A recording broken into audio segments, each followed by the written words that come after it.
Actually कैसा है, कुछ नॉन पॉलिटिकल लोग हैं जिनको तो ना पॉलिटिकल का बारे में कुछ मालूम है और ना टेक्निकल कुछ मालूम है। पहली बात तो जिस आदमी ने आरोप लगाया, जावेद ट्रक करके है, जावेद फारूकी कोई बोलता, कोई जावेद ट्रक है। पहली बात तो उसने जो आरोप लगाया हमारे अध्यक्ष के ऊपर वो सरासर गलत है। उसको ये चीज़ साबित करना चाहिए। देखिए, प्रेस कॉन्फ्रेंस लेना और बोलना, किसी के ऊपर कीचड़ उछाड़ना, पहले तो उस आदमी को अपने गिरेबान के ऊपर झांक के देखना चाहिए कि मेरी हैसियत क्या है, मेरा पॉलिटिकल ग्राउंड क्या है, मैं किस चीज़ से बिलोंग कर रहा हूँ। दूसरी बात, आप लोग को मालूम होगा कि कुछ दिन पहले वो जिस हिसाब से कैरेक्टरलेस है, कुछ दिन पहले उसकी एक वीडियो वायरल हो रही थी एक महिला के साथ। दूसरी बात, वो ओवरलोडिंग गाड़ियाँ जो है, आप लोग को मालूम होगा, जो भी बड़े बड़े ट्रक होते हैं, ओवरलोडिंग गाड़ियाँ होती है, वो सबसे बड़ा दलाल है। पहले तो खुद अपने गिरबान में झांक के देखे, सबसे बड़ा दलाल है। टायर जितनी चोरी होती है, ऐसी सूचना मिली है थाना के अंदर, सबसे टायर चोरी वही करता है, स्टील की चोरी वही करता है, केबल वो चलाता है। कौन सा अच्छा काम कर रहा है? ये कांग्रेस पार्टी को सोचना चाहिए। कांग्रेस पार्टी के जो हाई कमान है, ऐसे लोगों को जो गलत शब्दों का प्रयोग करते हैं, इस आदमी के ऊपर कार्रवाई होना चाहिए। रही बात हमारे पार्टी की बात, हमारे अध्यक्ष की बात, तो पूरे शहर को मालूम है कि जब वो कांग्रेस पार्टी में 2012 में महानगर पालिका का चुनाव हुआ था, कांग्रेस की क्या स्थिति थी। और उस टाइम शोएब भाई ने 27 सीट लाया और 2017 में जो 47 आई, ये कहीं ना कहीं शोएब भाई ने पार्टी के लिए काम किया था, जनता के लिए काम किया था, जनता के विश्वास को जीता था। तो इस तरीके के किसी के ऊपर एलिगेशन लगाना ये अच्छी बात नहीं है। रही बात, जिस तरीके से उसको किसी ने नहीं बोला था, जावेद ट्रक को, कि तू नशा करता है या तू चरस लेता है। ये बात तो हुई थी, ये बात जो है मन से कही गई थी कि नशा करके जो है इस तरह का नहीं, किसी आदमी का नाम नहीं लिया गया था, किसी आदमी का नाम नहीं लिया गया था। और ना हमारे अध्यक्ष इस तरीके का बयान दे सकते किसी का नाम लेके। हाँ, अब उसने शुरुआत किया है, जैसा कि आप लोग को मालूम होगा, फिल्मों में डायलॉग सुने होंगे कि जिसके घर कांच के होते हैं, दूसरे के ऊपर पत्थर नहीं फेंका जाता है। मलिक भाई, मैं एक चीज़ यहाँ क्लियर करूँगा कि उन्होंने भी किसी का नाम नहीं लिया है, लेकिन वो प्रोग्राम का रेफरेंस दे रहा है, हवाला दे रहा है। मैं तो नाम लेके बोल रहा हूँ, सीना ठोक के बोल रहा हूँ, चैलेंज कर रहा हूँ। उसने नाम नहीं लिया, वो डरा होगा, लेकिन इशारों में बोला है। मैं पार्टी का प्रवक्ता हूँ, तो मेरा ये फर्ज बनता है, मेरा ये कर्तव्य बनता है कि उसको उसकी बात को जवाब देना। ऐसा नहीं है, हम जो है लुक्का छुपी का वो खेल नहीं खेलते हैं। हम सीना ठोक के बात करते हैं और जवाब देते हैं, नाम ले के बोल ले। और ये पूरे शहर को मालूम है, पूरी जनता को मालूम है कि किस तरीके से, आप लोग को मालूम है, अगर भिवंडी शहर में उसको जावेद ट्रक को ढूंढना हो तो आपको 5 सेक्शन में कहीं ना कहीं आपको उसके वॉल बाउंड्री में मिल जाएगा। तो इससे क्या साबित होता है? अबे, सबसे बड़ा दलाल तो तू है। दूसरे के ऊपर इल्जाम लगाने से पहले आप अपने, आप शब्दों को, गरिमा का मर्यादा रखिए। अगर आप एक जवाब दोगे तो हम 10 जवाब देने की ताकत रखते हैं।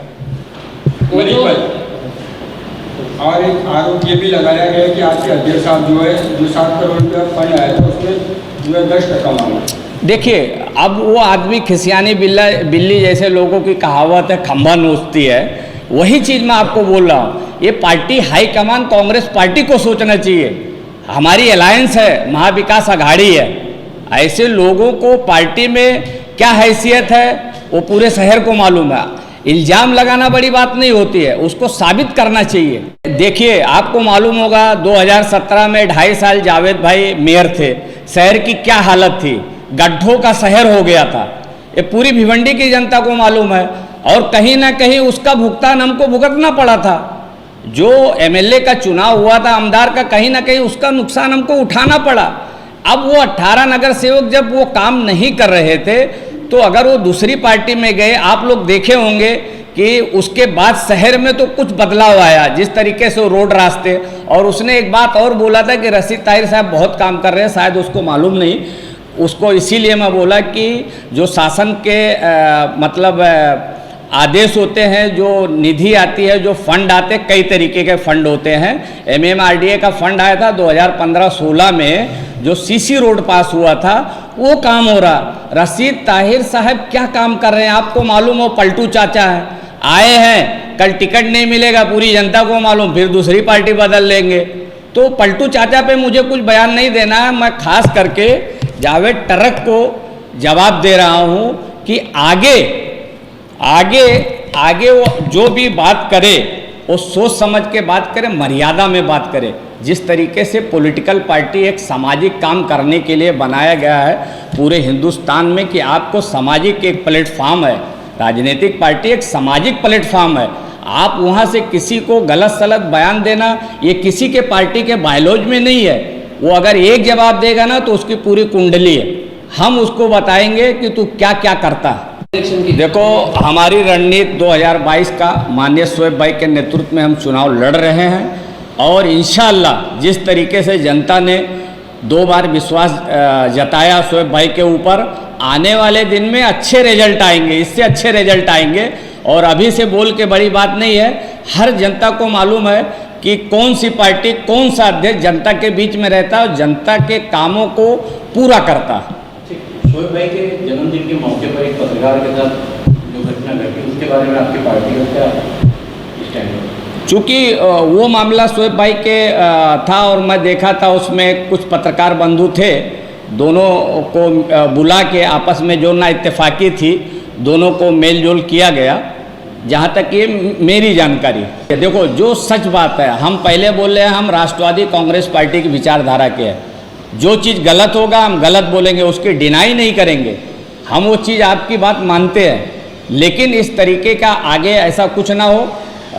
हमारे भिवंडी के जो प्रेसिडेंट है माननीय शोएब गुड्डू साहब, लोगों से बुला के बैठा के वो चीज़ निवारण किया गया। जावेद टरक को ये बता रहा हूँ कि जिस तरीके से तू कुत्ते के तरीके से भौंक रहा है ना, भौंकना बंद कर, नहीं तो तेरी जितनी जन्म कुंडली है ना, ये सोशल मीडिया पे बाकायदा दस्तावेज के साथ हम पूरी जनता को, भिवंडी की जनता को दिखाएंगे। और भौंकना बंद करने तो आगे भुगतने के लिए तैयार हो। हमारे पास भी तेरे बहुत मसाले रखे।